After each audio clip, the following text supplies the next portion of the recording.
Hello everybody, Gisele Grenier here. So in this video lesson, we're going to be taking raw umber and we're going to shift it in different directions on the color wheel. Now when I did this exercise with burnt umber, I royally messed it up. So I've got it down pat this time. I'm going to color with the colors and I'm focusing on the colors. I made a mess with phthalo blue. I'm focusing on the colors that lean towards yellow-green. And I'll explain why in a second. So I've got the Decor Traditions, phthalo green yellow, phthalo blue, Naph Red Light, Handsy Yellow Light, and I've got the raw umber and then titanium white. So in the previous lesson, we talked about that the raw umber that I'm using that I see in the light that I have right now is slightly on the bluish green side, depending on which way I tilted the card, because the lighting I have cool white, which is 6500 Kelvin, down to I have a daylight to 6500 Kelvin, cool white, and then warm white. So with this, I chose because it leans a bit more towards the greenish side, I want to get the colors that are within that same realm. So phthalo green that leans towards yellow, phthalo blue that leans towards green, Naph Red Light which leans towards orange, which goes towards yellow, Handsy Yellow Light which leans towards green, and then the raw umber by nature has a bit more green in it, and titanium white. So I've got raw umber written in the middle, Naph Red Light here, Handsy Yellow Light here, phthalo green yellow here, and phthalo blue here. On the color wheel, they are not on the right place, but we're not making a color wheel. Okay, just so you understand. We're not making a color wheel. Really rinse your brush. So I'm going to start off. I've got my raw umber here, titanium white, and then the 4 colors. I could have gotten away without doing the green, but then we would have had an oddball missing. So raw umber right here. And if you're going to be writing your legends right on the paper, make sure that whatever you're using to write is waterproof.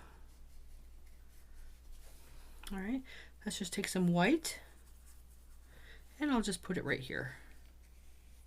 No biggie. I already have a little swatch card here I can use to compare.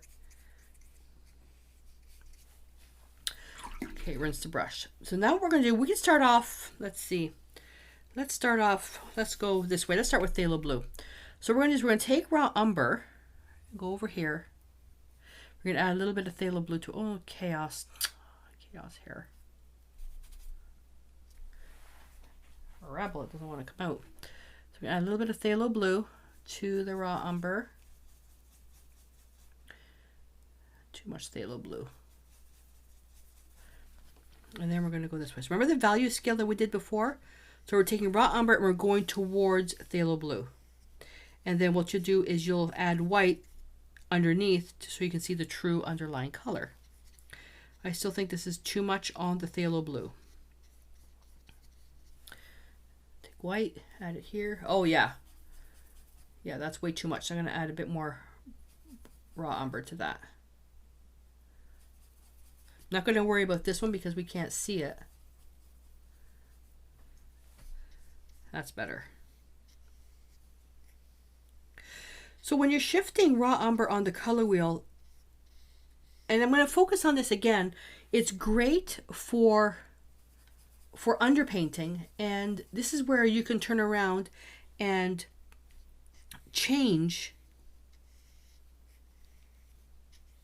basically what you want your underpaint to look like, especially if you're working with glazing, like transparent layers of color. Just go here again. Let me just add another one that I'll actually make the dark mix. That's not enough. That's not enough. A bit more white. If I were just to do the darks, you wouldn't be able to see. So like for example, let's say we were painting, let's say seascape, and we need to paint a really, really dark shadowed area, let's say underneath a boat. Well, this would be a great way of doing it because raw umber and phthalo blue would go really far. You wouldn't have to make a lot of paint. Let's add more, and let's add more white.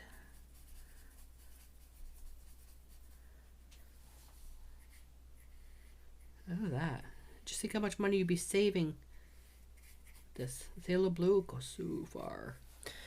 All right, so now let's make the mix, the actual mix. Let's see how far we can go. It's going to be really dark. You're probably not even going to see anything. Yeah, it's too dark. So using white for the true underlying color is critical when doing this. What it is doing though is making the mix more transparent.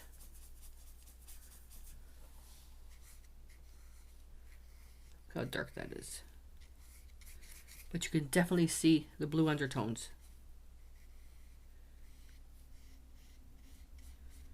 So if I was to take white on that, it's even brighter. I added more blue than I did on this one. I want to take more white. Right in there, I can go here. So you can do this until the cows come home. I mean, I love doing this. I can learn about color every single time I do this. All right, so now we're going to do it with Naph Red Light. So this is a great way to shift the colors, especially if you're working with seascapes. So if we do it with Naph Red Light, so I'm going to take just a little bit.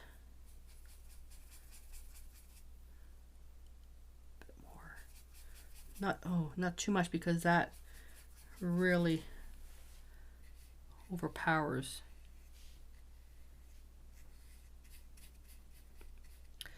So shifting with Naph Red Light will definitely make it warmer. So not as cool. Chaos was back again. Okay, so I put it up here. I put this swatch here, and I realized it should have been on the other side, because where am I going to put the Handsy Yellow Light swatch? But anyways, okay, so now we're going to rinse the brush. See, Chaos is spending more time in here now because it's colder. The furnace is going off a lot, so, and anytime I pick up a brush, she's like on my case. All right, let's add more red to that.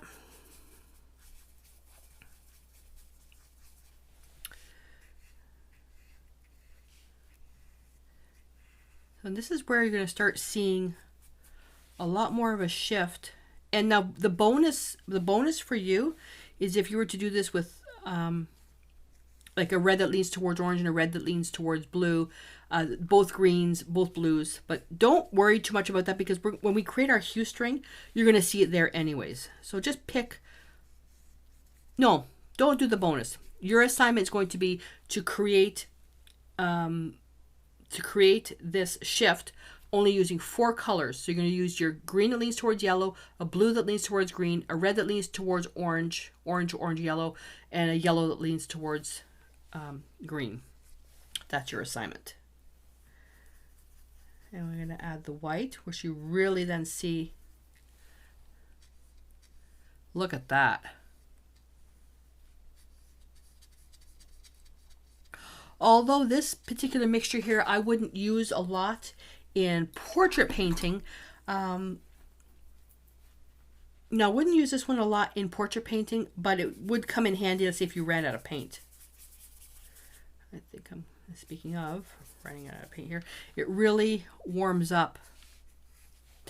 Now, not only can you use this for portraits, I mean, you can use it for, and this particular mix I'm making here, this is for an amazing color for painting the roof of a barn. It's a rusty color. So when I say that, you wouldn't necessarily be using the white, you'd be using this color here. The white, again, I'm repeating it to death, you're using the white to see the underlying color only. All right, so now we're going to work Handsy Yellow Light. So this one we have to be a little bit more careful. Am I going to do that? A little bit more careful, because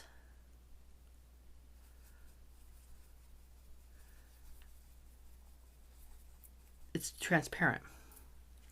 I got the light in my eye. Okay, so we're going to go here.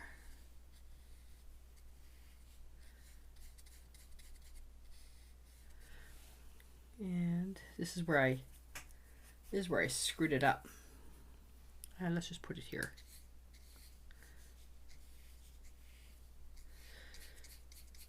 So what could we use this color for?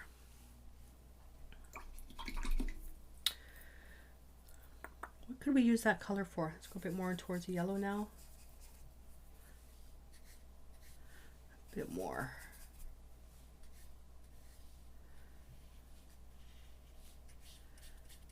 What could we use this color for?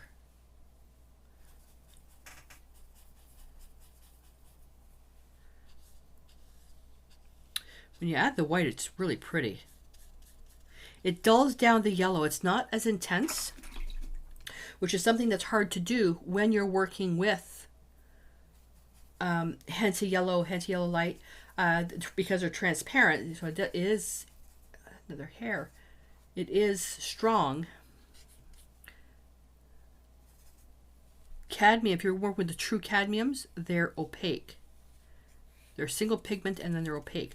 So one thing to keep in mind, if you're working with a hue color, like to say cadmium yellow hue, take a look at the pigment information if it's on there, because it's not a true cadmium color. And the way to know that, if it's a true cadmium color, you would see warnings all over the bottle or the tube.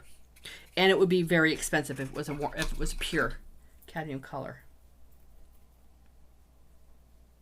Oops, wrong one.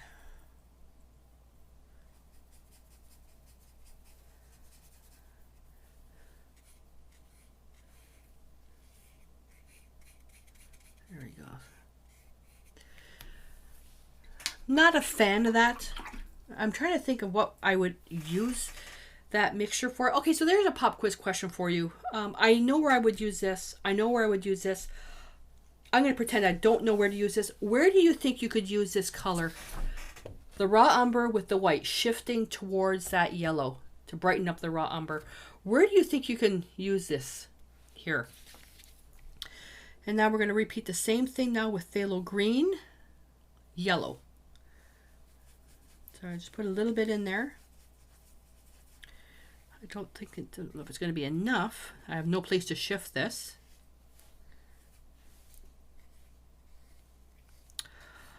Oh my gosh, she's coming in the room again.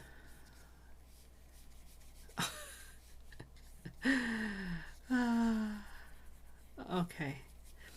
Give me 2 seconds. I'm going to go give her a treat in the other room. All right, so now let's take our white. And I want to put it, let's see, that's the color I want to put it right here because I want to compare it more to the phthalo blue.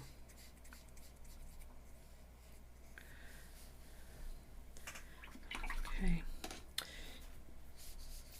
So, looking, if I took this initial mixture that we did here, I want to do another one like over here. I don't know if I have enough paint. There we go.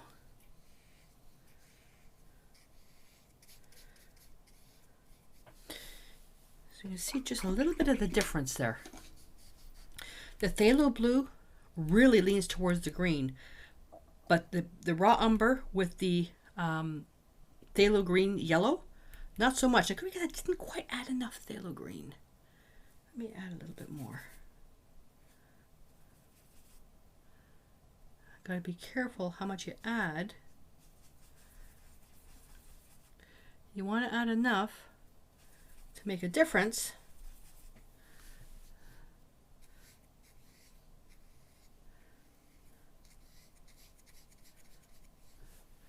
And the white.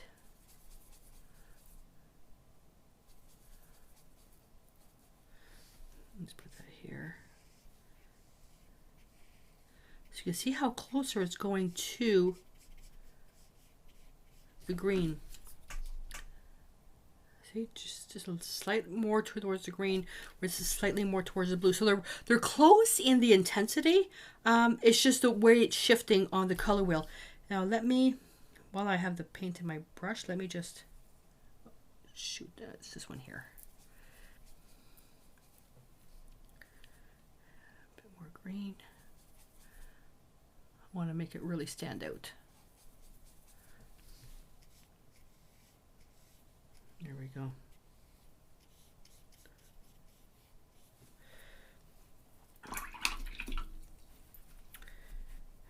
the green here. So by adding the phthalo green, the phthalo blue, Naph Red Light, and all that, all the other colors, is that they're becoming more transparent. And it's especially noticeable with phthalo colors how intense those colors are. Even the Handsy Yellow Light is really, really intense. If I flip these over, let me move this down here. This is why it's so important. If you have the ability to get your paints with the color index information on it, it's so important. So the intensity level, the brightness and dullness of raw umber is 0.9. 0 is black. The higher the number is bright. So Handsy Yellow Light is 12.6. Naph Red Light is 14.2. Phthalo Blue is 11.2. And Phthalo Green 11.6. Super, super, super intense colors, which is why it's just overpowering the mixture. But if you were to go to, let's say, something like Raw Sienna, 6.3 on the intensity scale. Yellow Oxide, 7.7. Burnt Sienna, 5. So they get much more, they get more dull. These are really intense. So when you're wanting to shift raw umber, keep in mind the intensity level of what you're using. Then that'll help you determine how much paint to add to the mix to get the effect that you want. Alrighty, so a couple of pop quiz questions there, specifically what can I do with this color here? I think that was about it, right? I know Sue will have to actually call out the questions if I missed one. Thank you, Sue. Alrighty, so you're going to create your chart like this with the paints that you have. So you're going to be using a green that leans towards yellow, a blue that leans towards green, a red that leans towards orange, a yellow that leans towards green, your raw umber, and then your white, obviously, for the underlying colors. If you don't have raw umber, stay tuned for, in 2 videos, I'm going to be doing a video on buy or DIY. Okay? So post your picture, post a pop quiz question, answer the question if you have an idea what we could paint with this. As well, if you're watching this from YouTube, you need to go into the description below and click on the link to the community to post everything there. Join, it's a private community. I have to approve everybody that comes in. So, and I only do the approvals once a day. Alrighty. So that's it, you guys. I look forward to seeing your charts. And in the next lesson, we're going to cover how to brighten and dull raw umber. And although you may think we covered it here, we're going to be using some different colors to achieve those effects. So until I see you in that lesson, stay inspired.